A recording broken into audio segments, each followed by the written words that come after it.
अब हम समझेंगे कि मोशन क्या है। ठीक है, now will try to understand how the motion it will be. ठीक है, मोशन कैसा होगा? तो मोशन में क्या होगा? When a body change its position, उसमें नहीं कर रहा था, इसमें पोजीशन क्या करेगा? चेंज करेगा with respect to first given time and second and given reference point. वो रेफरेंस पॉइंट पे क्या करेगा? डिपेंड करेगा। जैसे उसके रेफरेंस पॉइंट होंगी उसी रेफरेंस पॉइंट के अक्रॉस क्या करेगा? वो डिपेंड करेगा। तो हमने देखा अभी तक कि मोशन में अगर कोई चीज़ चल रही है या मोशन में कोई बॉडी है तो वो क्या किस किस चीज़ पे डिपेंड करने वाला है? वो डिपेंड करने वाला है कि उसका मोशन का स्टेट क्या है। क्लियर? वो मोशन किस हिसाब से पोस्टुलेट करेगा, राइट? हम उसको एक एग्जांपल से समझने की कोशिश करेंगे। एक बहुत बेसिक सा एग्जांपल है, जैसे आप साइकिल चला रहे हो। ठीक है, ये पार्क में आपका एक साइकिल ट्रैक बना हुआ है जिस पे आप साइकिल चलाओगे, राइट? तो मैं आपका साइकिल को एक साइकिल बनाने की कोशिश करता हूँ with a funny note of being there. आप उसको समझने की कोशिश करना। So this is your track, मतलब ट्रैक जो है वो ऐसे ऐसे ये वाला रास्ते हैं, वो क्या है? ट्रैक। अब इसमें एक साइकिल चलेगी। ठीक है, दिस इज योर साइकिल। अब ये साइकिल आप आगे बढ़ा रहे हो, करेक्ट, राइट? तो अब देखो, अगर इसके अंदर बैठने की सीटिंग एरिया है, राइट? आपके पेरेंट्स यहाँ पे बैठे हुए हैं, आपका फ्रेंड बैठा हुआ है, तो अगर वो यहाँ पे बैठा है तो इसके रिस्पेक्ट में, इसके रिस्पेक्ट में क्या होगा? इसके रिस्पेक्ट में आपका पोजीशन क्या हो रहा होगा? आपकी पोजीशन चेंज होगी। आप पहले यहाँ पे होंगे, मतलब थोड़े टाइम इंटरवल के बाद, मतलब आप सोचो 5 PM में आप बाहर गए घूमने के लिए, तो 5 में आप हो सकता है 5 में आप 1 राउंड लगा के फिर यहाँ पे आ जाए, तो आपका जो पोजीशन होगा वो वही नहीं रहेगा। क्या हो जाएगी? आपकी पोजीशन चेंज होती रहेगी, और चेंज होके क्या करेगी? घूमते रहेगी। तो किसी एक टाइम ड्यूरेशन के रिस्पेक्ट में आपका पोजीशन क्या होगा? सेम नहीं होगा। क्लियर? वो पोजीशन क्या बदलती रहेगी? चेंज होती रहेगी। मतलब इसमें टाइम फ्रेम भी चेंज होगा। अगर टाइम फ्रेम बदल रहा होगा तो उसकी पोजीशन भी क्या कर रही होगी? वेरी कर रही होगी। और रेफरेंस पॉइंट के अक्रॉस, मतलब रेफरेंस पॉइंट मैंने क्या लिया यहाँ पे? एक खड़ा हुआ इंसान या बैठे हुए आपके पेरेंट्स। अब हम इसके साथ एक नई चीज को समझने की कोशिश करेंगे, that is type of motion. कई तरह के मोशंस होते हैं, लेकिन सबसे बेसिक फॉर्म ऑफ मोशन है, that is called linear motion, जिसको कभी कभी क्या बोलते हैं? मोशन अक्रॉस स्ट्रेट लाइन भी बोलते हैं। मोशन अक्रॉस स्ट्रेट लाइन भी बोलते हैं। ठीक है, हम मोशन अक्रॉस स्ट्रेट लाइन की बात करेंगे। Now how we will derive that and why it is required. और सेकंड एक बेसिक फॉर्म होता है सर्कुलर मोशन। ठीक है, यहाँ पे सर्कुलर मोशन को समझ लो, क्योंकि सर्कुलर मोशन का बहुत डिटेल हम कब स्टडी करेंगे? जब मैं सर्कुलर मोशन को इन डिटेल बताने की कोशिश करूंगा। लेकिन सर्कुलर मोशन क्या होता है? जैसे आपका ये एक साइकिल है, तो इस साइकिल का जो टायर होंगे, राइट, जो साइकिल होगा वो कैसा मोशन पोस्टुलेट करता है? Circular motion. जैसे वो क्या करेगा? एक फिक्स्ड पॉइंट के अक्रॉस क्या करेगा? रोटेट करेगा। ठीक है, या उसकी पोजीशन एक सर्कुलर डायरेक्शन में क्या हो रही होगी? चेंज हो रही होगी। ये सारे डायनेमिक्स को हम समझने की कोशिश करेंगे किसमें? सर्कुलर मोशन में, राइट? एक बेसिक सा एग्जांपल क्या होता है? जैसे आप किसी रस्सी को राइट, एक थ्रेड के साथ बांध के घुमाओ, राइट, तो ये एक पोजीशन क्या हो जाएगा? ओरिजिन होगा, मतलब एक फिक्स्ड पॉइंट होगा, और इसके अक्रॉस जैसे जैसे ये थ्रेड घूमेगा, मतलब क्या होगा? जैसे जैसे ये थ्रेड घूमेगा वैसे वैसे इसके साथ बॉडी भी क्या होगी? घूमेगी। जैसे मैंने इससे बॉडी अटैच कर दिया है, तो अब ये बॉडी कैसे घूमेगी?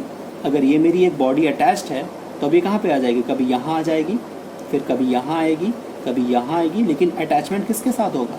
थ्रेड के साथ होगा। तो इसके कई सारे कॉन्सेप्ट्स आते हैं इसमें, सेंट्रीफ्यूगल फोर्स, सेंट्रीफ्यूगल फोर्स, फिर एंगुलर वेलोसिटी, वो कई सारे कॉन्सेप्ट्स आते हैं, पर हम इसको समझने की कोशिश करेंगे सर्कुलर मोशन के टॉपिक में। ठीक है, अभी तक हमने देखा कि मोशन क्या होता है, मोशन को डिफाइन करने के लिए हमें सबसे पहले समझने की ज़रूरत है कि स्टेट ऑफ रेस्ट क्या होता है, स्टेट ऑफ मोशन क्या होता है। हमने दोनों समझने की कोशिश की।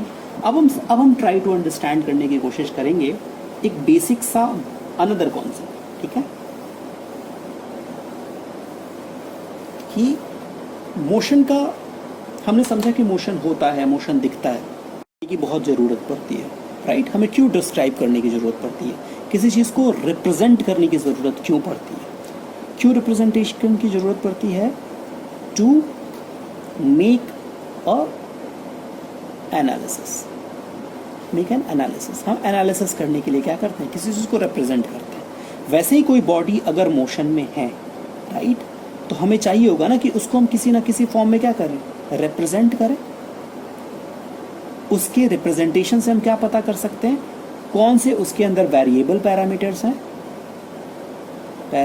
हैं, जो वेरिएबल पैरामीटर्स हेल्प आउट करेंगे क्या करने में, मोशन को कराने में या मोशन को पोस्टुलेट करने में। समझ में आ रहा है?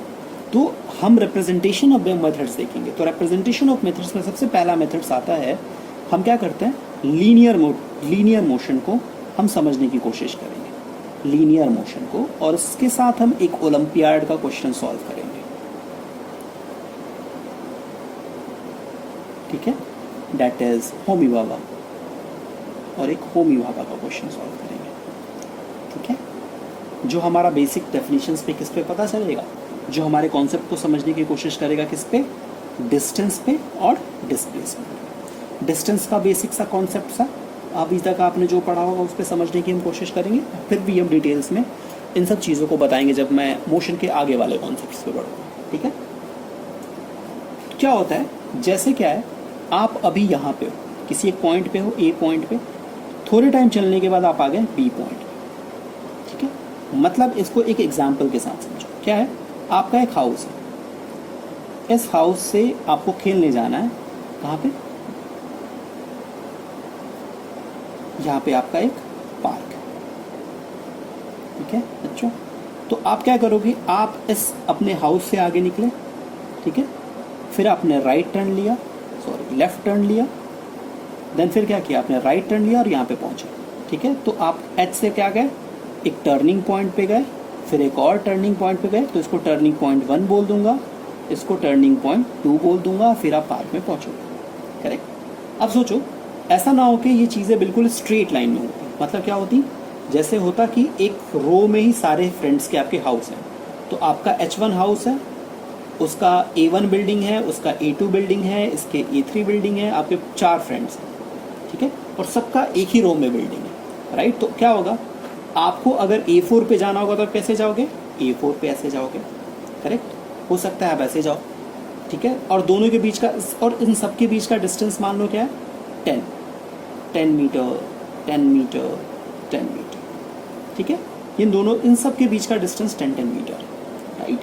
तो हो सकता है कि आप क्या करो, आप इसको जाने के लिए कैसे जा सकते हो, आप A2 A4 भी जा सकते हो, यानी A2 A4 भी जा सकते हो। सिचुएशन ऐसा हो सकता है कि आप क्या करोगे, A3 के पास जाओगे, उसके साथ थोड़ी बातें करोगे, फिर आपको चला कि नहीं, आपको अब तो अपना बैट ही लेना भूल गए, फिर आप आए, फिर आपने अपना बैट लिया और फिर वापस गए। तो कई तरह के स्टेप्स हो सकते हैं। तो हम क्या कर सकते हैं, मोशन इन्हें जब हम स्ट्रेट लाइन की बात करते हैं, लीनियर मोशन की बात करते हैं, मतलब हम स्ट्रेट लाइन मोशन की बात करते हैं, तो हम स्ट्रेट लाइन के मोशन में जब भी हम बात कर रहे होते हैं तो हम किस चीज़ को समझने की कोशिश करते हैं, हम समझने की कोशिश करते हैं कि जब भी हम उसको रिप्रेजेंट करेंगे तो उसका रिप्रेजेंटेशन क्या होगा, उसका हमारा रिप्रेजेंटेशन का जो मेथड होगा और जो फॉर्मेट होगा, वो रिप्रेजेंटेशन का मेथड होगा नंबर लाइन के फॉर्म में, ठीक है, बेसिक नंबर लाइन के फॉर्म में। तो क्या करेंगे, इसको नंबर लाइन के फॉर्म में क्या करने की कोशिश करेंगे, आपका जो पॉइंट होगा वो हो जाएगा ओरिजिन, ये हो जाएगा A1, ये आपका पॉइंट हो जाएगा A2, ये हो जाएगा A3 और ये हो जाएगा A4, और सबके बीच का डिस्टेंस क्या है, 10 सेंटीमीटर, सॉरी 10 मीटर, सबका 10, 10, 10, 10, ये सब 10 मीटर्स के हैं, ठीक है। अब सोचो क्या है, आपने क्या किया है कि आप गए हो A2 पे, ठीक है, A2 पे आए हो, फिर A2 पे आने के बाद आप A3 से मिलने गए, जो आपका फ्रेंड A3 में रहता है, ठीक है। फिर A3 के साथ आप क्या हुए हो, फिर A1 के घर पे गए हो, राइट। तो आप बताओ कितना डिस्टेंस ट्रैवल किया, करेक्ट। ये है, एक बार ओलंपियाड नहीं होमी बाबा में क्वेश्चन ये पूछा गया है, ठीक है। होमी बाबा में क्वेश्चन आया था कि अगर कोई बॉडी है, वो क्या है, एक अपने डेस्टिनेशन, अपने सोर्स से उसको डेस्टिनेशन पॉइंट पे जाना है। अब ये कहानी ऐसी हो सकती है कि आप 5-4 दोस्त होते हो, ठीक है। आप 4 दोस्त होते हो और चारों दोस्त कहाँ जाने की कोशिश करते हो, खेलने का प्लान बना रहे होते हो। पर मालूम चला कि आपने बैट लिया है, उसके पास बॉल लेके गए, तब तक मालूम चला कि आप विकेट लेना भूल गए, तो आप विकेट लेने के लिए दूसरे के घर पे जाते हो। तो ये इस तरह की प्रैक्टिकल एग्जाम्पल्स बन सकती है। तो ऐसा बना है कि क्या है, कोई एक स्टूडेंट है जो A2 के फ्लैट पे गया, तो कहाँ गया, O से A2 गया, ठीक है।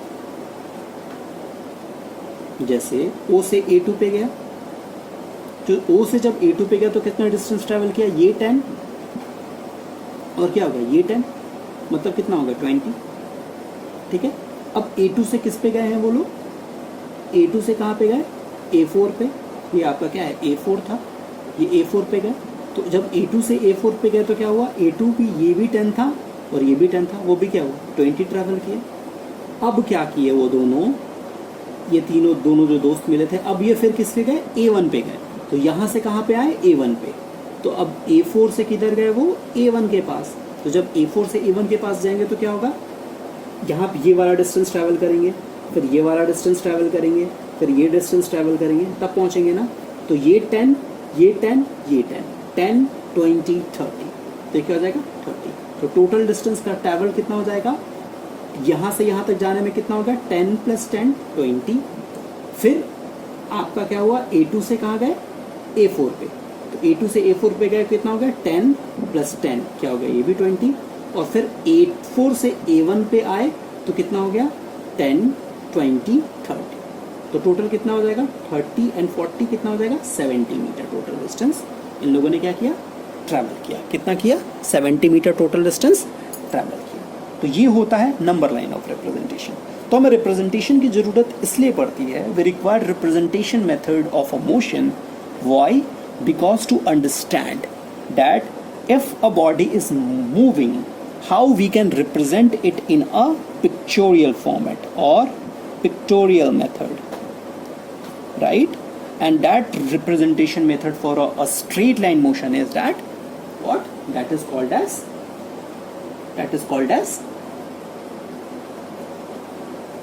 methods of representation in a straight line. अब हम समझने की कोशिश करेंगे, आप इसको नोट डाउन कर लो। ये एग्जाम्पल, इस तरह के कई सारे प्रॉब्लम्स आए हैं। एक बार ये रैबिट पे क्वेश्चन पूछ दिया गया था। मतलब क्या था कि अगर कोई एक रैबिट है, ये क्वेश्चन ऐसा था कि एक कोई रैबिट है, ठीक है, वो क्या हुआ है, ये A1 से गया है, जैसे A, B, C और D। क्या हुआ, पहले A से D गया, D से C गया, C से B गया और B से फिर आ गया D पे, ठीक है। मतलब ये पहले यहाँ गया है, फिर यहाँ से यहाँ आया, फिर यहाँ से यहाँ आया और फिर वापस यहाँ चला गया, ठीक है। तो टोटल इसमें डिस्टेंस कितना ट्रैवल किया गया है और इसमें डिस्प्लेसमेंट कितना है, तो हम समझने की कोशिश करेंगे अभी डिस्टेंस को और डिस्प्लेसमेंट को। डिस्टेंस का समझ गया, पर डिस्टेंस का हमें प्योर रिप्रेजेंट